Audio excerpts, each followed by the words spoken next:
El Valle del Roncal es el territorio más oriental del Pirineo navarro.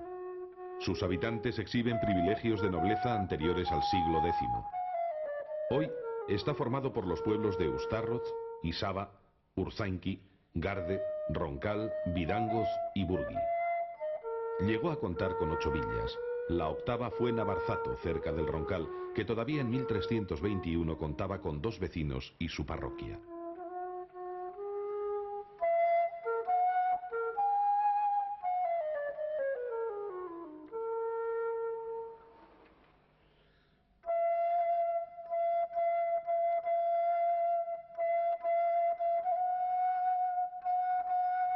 El río Ezca, que nace en el arroyo de Belagua, recorre el valle de norte a sur.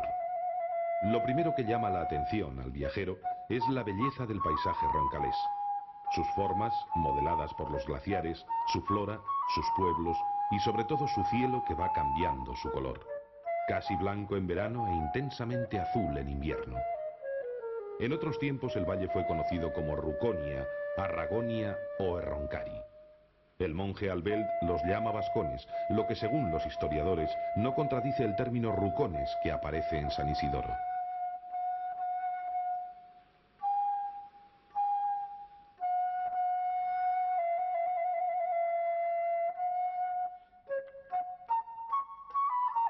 La casa roncalesa, de la que se conservan algunas muestras con sus ventanas románico-ojivales en su ajímez, son por lo general consistentes, amplias y bastante cómodas. Se construyen en piedra y mortero las paredes y sus armazones son de madera. Suelen ser generalmente de 2 o 3 pisos.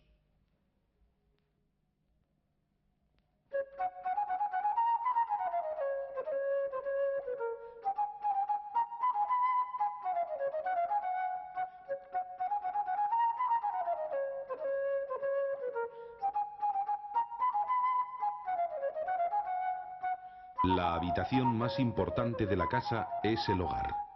Escribe Estornés. Durante las largas veladas de invierno, muchas veces el abuelo, sentado cerca de la lumbre en el largo escaño del hogar, cuenta historias de brujas y dragones vencidos por valientes caballeros. La cocina constituye la sala de visitas, el comedor y, en fin, es el lugar de las íntimas alegrías y tristezas. Muy mal tiempo, muy mal tiempo. Nos encontramos en la cocina, donde generalmente se ha hecho siempre la vida, porque aquí los inviernos han sido siempre muy crudos. Y aquí es donde se hacían las comidas, las migas, las costillas asadas. En este caldero que tenemos aquí colgado se cocía para los animales. Y aquí pasábamos muchas horas, porque de aquí había que ir a la cama, que era donde únicamente se podía estar. El plato típico de aquí, pues eran las migas. Las patatas con sebo, guisadas con sebo, era otro plato muy típico de aquí. La sopa de ajo, era otro plato muy típico de aquí. El ajuarriero, también era un plato muy típico de aquí, sin decir pues eso, que las costillas, el que las podía comprar, pues también ha sido un plato muy fuerte de aquí. Pero antiguamente, a la mañana por regla general eran las migas. Levantarse, dar de comer a los animales y después hacer las migas, almorzar. Y como es un plato tan fuerte, pues hay quien después se iba ya para todo el día. Con el que iba a la madera, se iba para todo el día a la madera, con aquel plato fuerte que había comido.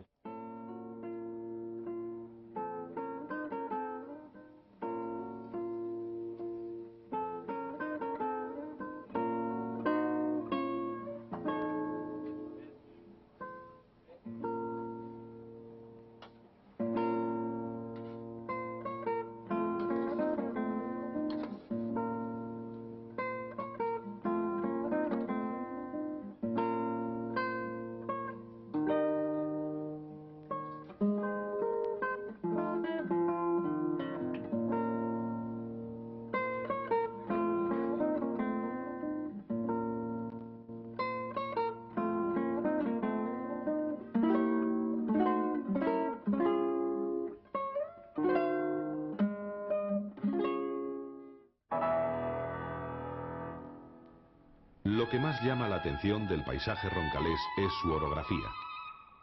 Su marcado carácter montañoso viene configurado por las fuertes pendientes de sus laderas, la presencia de innumerables picos, de los que aproximadamente una quincena superan los 2000 metros, y la ausencia de zonas llanas, de las que solo dos adquieren cierta extensión: el fondo del valle de Belagua y la depresión de Burgui.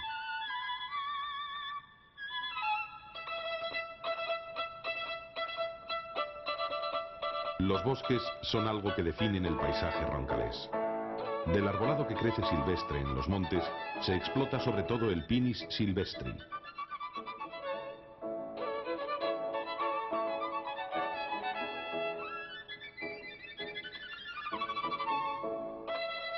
El avellano se emplea para la confección de las almadías.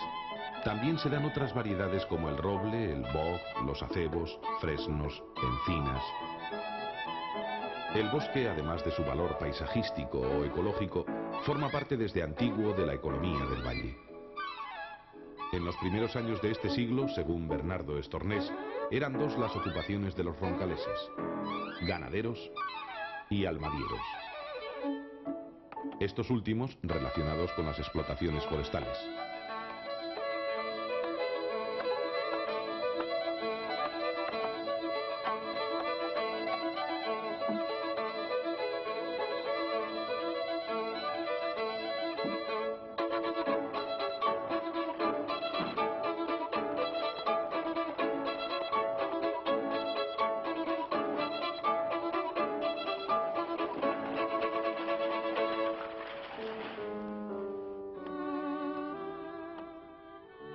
Antes se cortaban grandes cantidades de pino, se descortezaban y limpiaban de ramas, se clasificaban en tamaños y finalmente se taladraban por los extremos, se ataban unos a otros por medio de varas de avellano retorcidas para que así dispuestos formaran los tramos y de la unión de estos las almadías.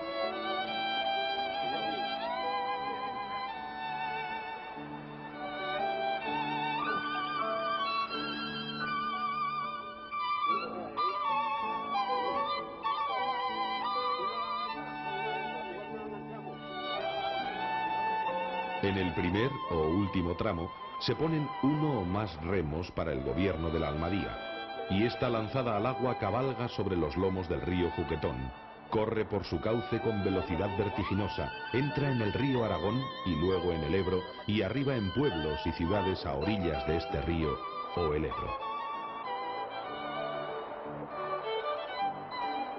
Siguiendo el relato de Bernardo Estornés, muchos son los riesgos que corre el almadiero, rindiendo todos los años tributo al río desatado y vengativo, y quizá las ganancias no compensen estos sacrificios. Y es que, a pesar de lo bello y bucólico de la almadía, se trataba de un oficio durísimo, si bien duraba muy pocos meses.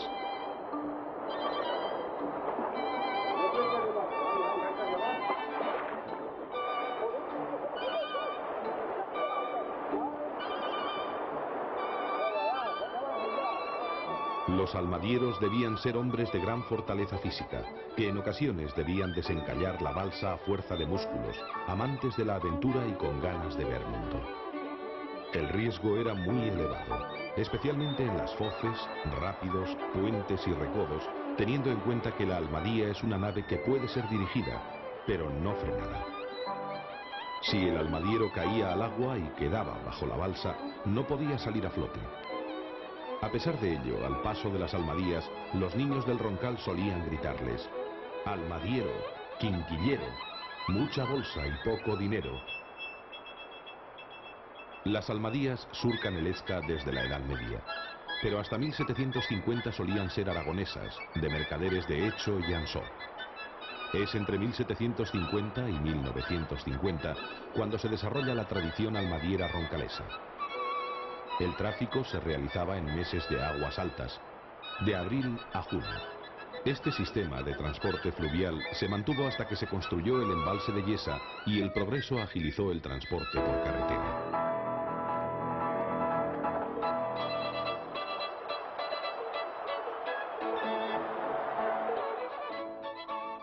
Las primeras noticias sobre el hombre roncalés se remontan al Neolítico.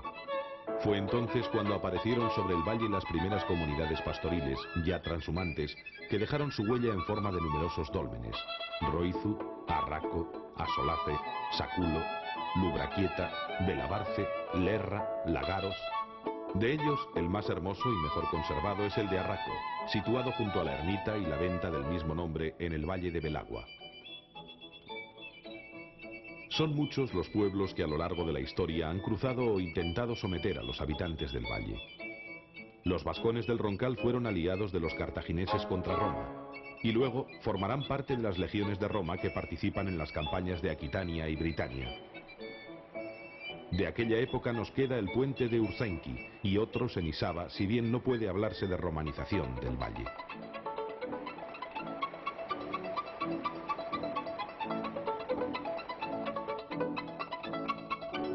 Según se cuenta, Eneco Arista estableció su corte o al menos ennobleció la villa de Isaba. Su hijo, García Ximénez, fue coronado en el año 716 en una cueva de la Peña Escaurre.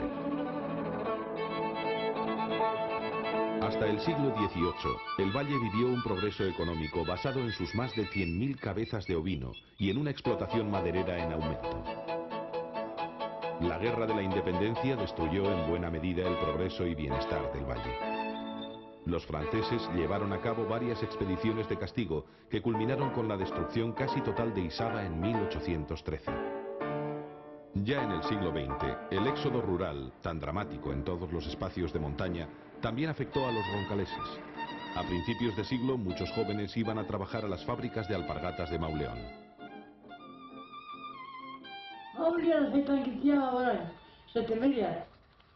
Centra.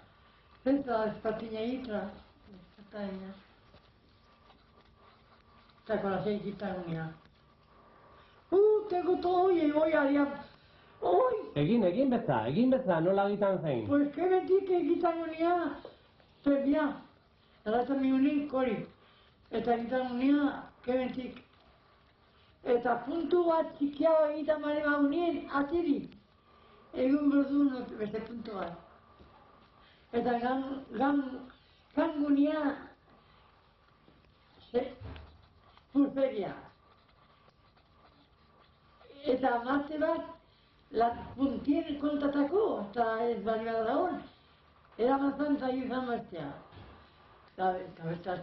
Allá colada, la cola, poníamos.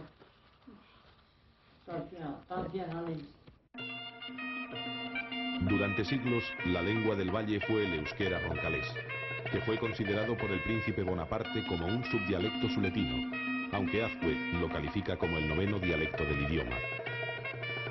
El retroceso del euskera en el Roncal se hace más intenso en el último cuarto del siglo XIX. En los primeros años de este siglo, el antropólogo Rodney Gallop afirma que el límite del idioma llegaba hasta Urzainqui. En 1991 fallecía la última hablante del euskera roncalés, Fidela Bernat.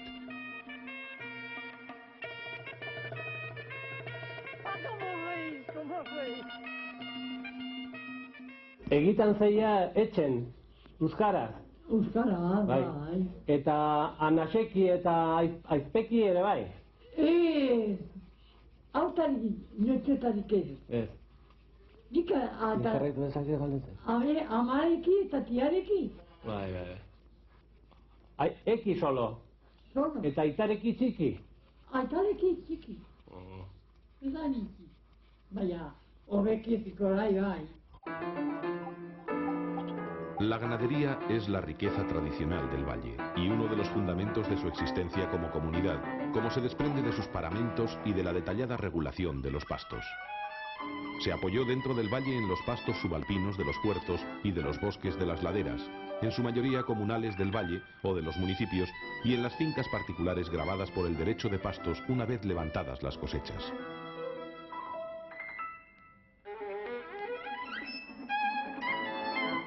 La transhumancia invernal, denominada cabañera, se inicia en San Miguel en septiembre y finaliza en abril en las Bardenas Reales, de las que el valle es uno de los cogozantes. La pasturación se inicia en las partes bajas, ascendiendo progresivamente hacia los puertos, donde coinciden los ganados con los procedentes de Francia, de todo lo cual es exponente el tributo de las 3 vacas de Baretús. Sobre el origen de esta vieja costumbre existen varias versiones. En todas ellas se mezclan la leyenda y la historia. La más popular se remonta a las guerras que enfrentaron a los pastores roncaleses y baretoneses en el siglo XIV. Un día de 1345, el roncalés Pedro de Carrica mataba al bearnés Pierre Sansoler tras discutir sobre una fuente. El primo del muerto, Ollinar de Sansoler y otros parientes bajan desde Aret a Belagua, donde encuentran a la mujer de Carrica, Antonia de Garde, que estaba embarazada, ensañándose con el cadáver. Hombres armados de Garde, Ursainqui y Ustarroz asaltan por sorpresa la casa de Sansoler, eliminando a toda la familia. Cuando regresaban de llevar a cabo tal acción, los montañeses navarros son asaltados por los baretoneses en una garganta, muriendo muchos de ellos. El conflicto llega a tal extremo que obliga a intervenir a Carlos II de Navarra y a Gastón, duque de Bearn, para conseguir la paz. Pero hubo nuevas escaramuzas que culminaron en la que se llama Batalla de Aguincea, en la que cayeron 53 roncaleses y 200 baretoneses. Lo que comenzó como una pequeña reyerta entre pastores acabó siendo una guerra entre valles, pues por parte roncalesa participaron Isaba, Ustarroz, Ursainqui y Garde. Tras los fracasos de ambos para conseguir la paz, los dos bandos se someten al arbitrio del alcalde del valle aragonés de Ansó, Sancho García, y de 5 vecinos, que como primera medida fijaron las mugas y reconocieron pastos y fuentes del puerto de Arlás. Posteriormente establecieron la reglamentación del goce de los pastos de los rebaños de ambos valles. El acto se celebra en el collado o portillo de Hernaz, a 1760 metros de altura sobre el nivel del mar. A la vista del pico de Lani o Auñamendi en la antigua muga de la Piedra de San Martín.